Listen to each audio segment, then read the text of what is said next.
साल 2012 में सिटी से एक प्राइमरी टीचर साक्षी बंजारपुर स्कूल में ज्वाइन होती है। गांव में रात को बिजली कम होती थी और घर के बाहर ही एक बड़ा सा पीपल का पेड़ था। गांव के एक बुढ़े आदमी ने उससे पहली रात बोला था, बेटा कुंड वाली रात में घर से बाहर मत निकल। वहाँ एक औरत चलती नहीं बल्कि जमीन को घिसती हुई आती है। साक्षी को लगा गाँव की कोई पुरानी कहानी होगी और उसने ज्यादा ध्यान नहीं दिया। एक रात 11 बजे के आसपास साक्षी को लगा जैसे घर के बाहर कोई परछाई उसके सामने से रफ्तार में गुजरती है। उसने दरवाजा हल्का सा खोला और दूर से देखा। पीपल के पेड़ के पास एक औरत बैठी थी। लंबे बाल जमीन पर फैले हुए, लाल साड़ी और हाथ में कुछ पकड़ा हुआ था। सिर्फ नीचे झुकी हुई थी, मूव नहीं कर रही थी। साक्षी ने सोचा कोई गाँव की लेडी हो। जैसे ही वो दरवाजा बंद करने लगी, वो औरत अपना सर एकदम से ऊपर उठाती है। उसके आंख में पानी नहीं, बिल्कुल सफेद जैसे दूध। साक्षी डर के मारे दरवाजा बंद कर देती है। नेक्स्ट डे साक्षी ने अपनी हाउसकीपर से पूछा, कल पीपल के पेड़ के पास कोई लेडी थी, वो कौन थी? हाउसकीपर का चेहरा उतर गया। हाउसकीपर बोली, पीपल के नीचे कोई औरत नहीं थी बेटा, वहाँ एक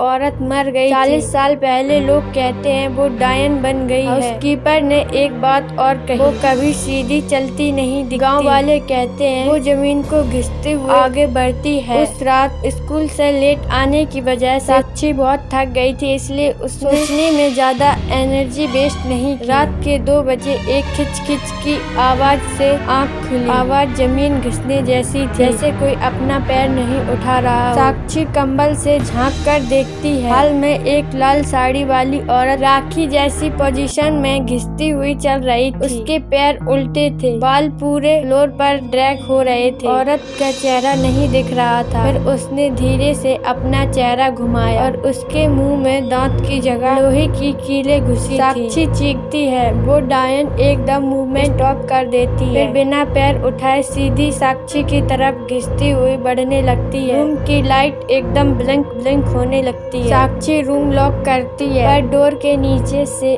उस डायन के लंबे बाल अंदर घुसने लगते हैं। जमीन पर टुक जैसे उनमें कोई चीज बंद हो। अचानक एक जोरदार चीख सुनकर साक्षी बेहोश हो गई। अगली सुबह गांव के लोग आए। साक्षी के हाउसकीपर ने सच बताया। 40 साल पहले एक प्रेग्नेंट औरत रुकम्मा कुंड के पास से गुजर रही थी। उस पर किसी ने जादू टोना किया और वो वहाँ के कुंड की दीवार से टकराकर मर गई। तब से वो जहाँ मरी थी वहाँ की मिट्टी काली हो गई। कहते हैं रुकम्मा का बच्चा पेट में मर गया था, इसीलिए उसकी रूह इंसान से ज्यादा डायन जैसी हो गई है। गांव में लोग कुंड रात के घर के अंदर बंद हो जाते हैं। साक्षी गांव छोड़ने वाली थी, पर एक रात अचानक रात के 12 बजे उसे बाथरूम में जो छोटी बच्ची जैसे रोने की आवाज सुनाई दी। वो बाथरूम के पास गई और अंदर से एक फीमेल वॉइस आई, मेरा बच्चा वापस दे दो। बाथरूम का बल्ब गया। मिरर पर खून जैसा लाल पानी से लिखा था, कुंड पर आ जाओ। साक्षी डर के मारे गांव वालों के घर भागी। अगली सुबह उसने ट्रांसफर के लिए अप्लाई कर दिया। हाउसकीपर ने उससे लास्ट में बोला, डायन सिर्फ उन्हें दिखाई देती है जो अंधेरी रात में बिल्कुल अकेले हों और उनसे वो कुछ लेने आती है। और अगर आपको ये वीडियो पसंद आया हो तो लाइक और सब्सक्राइब जरूर करना, क्योंकि और ऐसी ही हॉरर इंटरेस्टिंग स्टोरी मैं आपके लिए लाती रहूंगी।